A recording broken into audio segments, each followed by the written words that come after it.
ஸ்ரீ குரு ராகவேந்தருடைய கதைகளை இந்த பதிவுல பார்த்துட்டு வரோம். இடையில கொஞ்ச நாட்களாக இந்த பதிவை போட முடியல, தாமதத்துக்கு மன்னிக்கணும். இப்ப தொடர்ந்து கதையை பார்க்கலாம். ராகவேந்திரர் சன்னியாசம் ஏத்துக்கலாமா வேண்டாமா அப்படிங்கிற பெரிய மன போராட்டத்துல இருந்தார் அப்படிங்கறதையும், அவரு கண்ணு முன்னாடி சரஸ்வதி, ஸ்ரீராமர், ஆஞ்சநேயர், நரசிம்மர் இவங்க எல்லாருடைய தரிசனங்களையும் பார்த்த பிறகு அவருக்கு தெளிவு ஏற்பட்டுச்சு அப்படிங்கறதையும் நம்ம பார்த்தோம். அதுலயும் சரஸ்வதி சொன்ன வார்த்தைகள் அவர் மனசில் ரொம்ப ஆழமாவே பதிஞ்சிருச்சு. பொதுநலம் தான் கவனிக்கப்படணும், நான் இன்னும் 2 வருஷங்கள் மட்டும்தான் உன்னுடைய குருநாதராகிய ஸ்ரீ சுதீந்திர தீர்த்தரோட நாவில வசிக்க முடியும். அதுக்கப்புறம் உன்னோட நாட்கள் நான் நிரந்தரமா வாசம் செய்ய போறேன். இதுதான் பிரம்மாவோட கட்டளையும் கூட. அதனாலதான் நான் இன்னைக்கு உன் முன்னாடி வந்து நிக்கிறேன். நீ உன்னை லோகத்துக்கு அர்ப்பணிச்சிடணும் அப்படிங்கறதும் பிரம்மன் விதித்த விதிதான். ஒரு உத்தமான சன்னியாசி மட்டும்தான் மூலராமரை பூஜிக்க முடியும். உன்னாலதான் அந்த ஸ்தானத்தை நிறைவா செய்யவும் முடியும். இது எல்லாமே ஒரு மனசுல ஆழமா பதிய, எப்போ பொழுது விடியும் என்னோட குருநாதர் கிட்ட தான் எடுத்த முடிவை தெரிவிக்கலாம் அப்படின்னு ரொம்ப ஆர்வமா காத்திருந்தாரு. அடுத்த நாள் பொழுது விடிஞ்சதுமே வீட்டை விட்டு கிளம்பின வெங்கடநாதர் ரொம்ப சீக்கிரமாவே ஸ்ரீமடத்துக்கு வந்து சேர்றாரு. நேரா சுதீந்திர தீர்த்த இருந்த இடத்துக்கு போய் அவர் கால சாஷ்டாங்கமா விழுந்து வணங்குறாரு. நான் சொன்னதுல யோசிச்சியா அப்படின்னு கேட்டதும், நான் வந்துட்டேன் சுவாமி அப்படிங்கிறாரு. வந்துட்டேன்னா என்னப்பா அர்த்தம் அப்படின்றது, நான் உங்ககிட்ட முழுமையாக வந்து சேர்ந்துட்டேன் அப்படின்னு சொல்றாரு. சொல்லிட்டு அன்னைக்கு முத நாள் என்னெல்லாம் நடந்துச்சு அப்படிங்கறத கலைவாணி காட்சி கொடுத்தது. ஸ்ரீராமர், ஸ்ரீ நரசிம்மர், ஸ்ரீ கிருஷ்ணர், ஸ்ரீ வேதவியாசர் இவங்க எல்லாருமே அவருக்கு தரிசனம் கொடுத்தது. இது எல்லாத்தையும் ஒண்ணு விடாம சொல்றாரு. குருநாதருக்கு ரொம்ப சந்தோஷம் ஆயிடுது.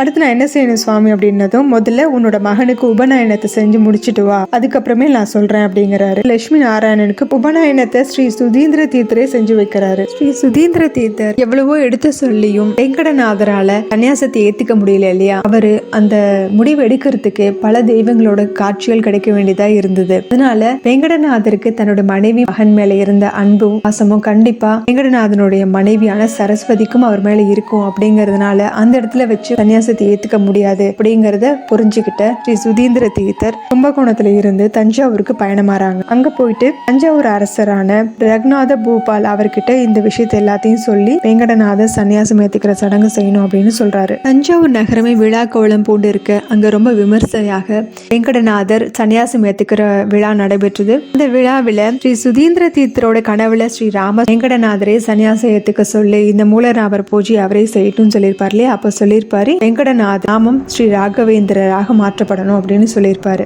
சொன்ன மாதிரி இப்போ இவருடைய பெயரை ஸ்ரீ ஸ்ரீ ராகவேந்திர தீர்த்தர் அப்படிங்கிற மங்களகரமான நாமத்தை அவருக்கு சூட்டுறாங்க. குருநாதர் எல்லா பொறுப்புகளையும் மூலராமர் பூஜையில இருந்து எல்லா பொறுப்புகளையுமே ஸ்ரீ ராகவேந்தர் வசம் ஒப்படைக்கிறாரு. வெங்கடநாதர் சன்னியாசம் ஏத்துக்கிட்ட விஷயம் அப்போதான் அவருடைய மனைவியான சரஸ்வதி பாய்க்கு தெரியுது. கேட்டதும் அந்த அம்மா மயக்கம் போட்டு விழுந்துடுறாங்க. படத்துல இருக்கவங்களுக்கும் சரி, தஞ்சாவூரை சேர்ந்தவங்களுக்கும் சரி, வெங்கடநாதர் சன்னியாசம் ஏத்துக்கிட்ட விஷயத்த ரொம்ப சந்தோஷமான ஒரு நிகழ்வா தான் பார்த்தாங்க. ஆனா யாருமே சரஸ்வதி பாயோட நிலையில இருந்து யோசிக்கல.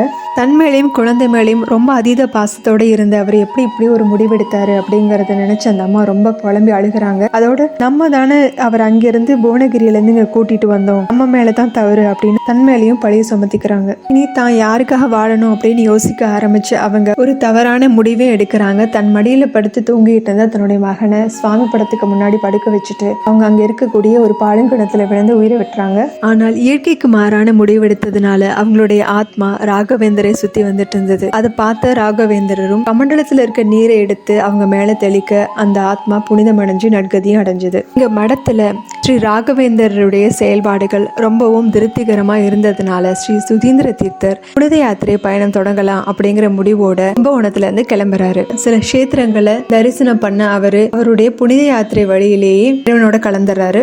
ஆனா புனித யாத்திரை கிளம்பிய யாதவேந்திரர் அப்படிங்கிறவரை ராகவேந்தருக்கு முன்னாடி படத்தோட பொறுப்புகளை ஏத்துக்கிறதுக்காக தலைவரா நியமிச்சிருந்தாங்க இல்லையா. அவரு புனித யாத்திரையை முடிச்சுட்டு கும்பகோணம் வந்துட்டாரு. ஆனா இப்ப அவங்களுக்குள்ள பிரச்சனை வரப்போகுது அப்படின்னு எல்லாரும் எதிர்பார்த்திருந்த நேரத்துல ராகவேந்திரரை முன் வந்து அவரை கும்பகோணத்தோட எல்லையிலே வரவேற்றாரு. அது மட்டும் இல்லாம நீங்க பொறுப்புகளை ஏத்துக்கலாம் அப்படின்னு சொல்லும் போது, இல்ல உங்களை தான் முதல்ல குருநாதர் மனசுல வச்சு சிறந்தவரா தேர்ந்தெடுத்திருந்தாரு, இந்த மடத்தோட தலைமை பொறுப்பை ஏற்கணும்னு ஆசைப்பட்டாரு, பரவாயில்ல ஒரு முக்கியமான சூழ்நிலையிலே அவர் இந்த முடிவெடுத்திருப்பாரு, அதனால ராகவேந்திரரை தலைமை பொறுப்புல இருக்கணும் அப்படின்னு சொன்ன யாதவேந்திரர், எனக்கு ஒரே ஒரு ஆசை தான், மூலராமருக்கு ஒரே ஒரு நாள் நான் பூஜை பண்ண ஆசைப்படுறேன் அப்படின்னு கேட்கவும் ராகவேந்திரர் சந்தோஷமா ஏத்துக்கிட்டாரு. இப்போ யாதவேந்திரர் மூலராமருக்கு பூஜை செஞ்சு மன திருப்தி அடைஞ்சு செஞ்சு அங்கிருந்து அவரோட புனித யாத்திரை திரும்ப துவங்குறாரு. படத்தோட தலைமை பொறுப்பை ராகவேந்தர் சிறப்பான முறையில் நடத்துறாரு. இந்த கடந்து வந்த அத்தியாயங்கள் எல்லாமே நீங்க பாத்தீங்கன்னா மூலராமர் பூஜையை பத்தி பெரிய அளவில் நம்ம பேசியிருப்போம். மூலராமரோட பூஜைக்கு சரியான ஒருத்தர் இருக்கணும் அப்படிங்கிற விஷயத்தையும் அதிகமா இதுல நம்ம பார்த்திருப்போம். அந்த மூலராமருடைய சிலை எங்கிருந்து வந்தது அப்படிங்கறத பத்தி அடுத்த எபிசோட்ல பார்க்கலாம். இதோட இந்த எபிசோட் முடியுது.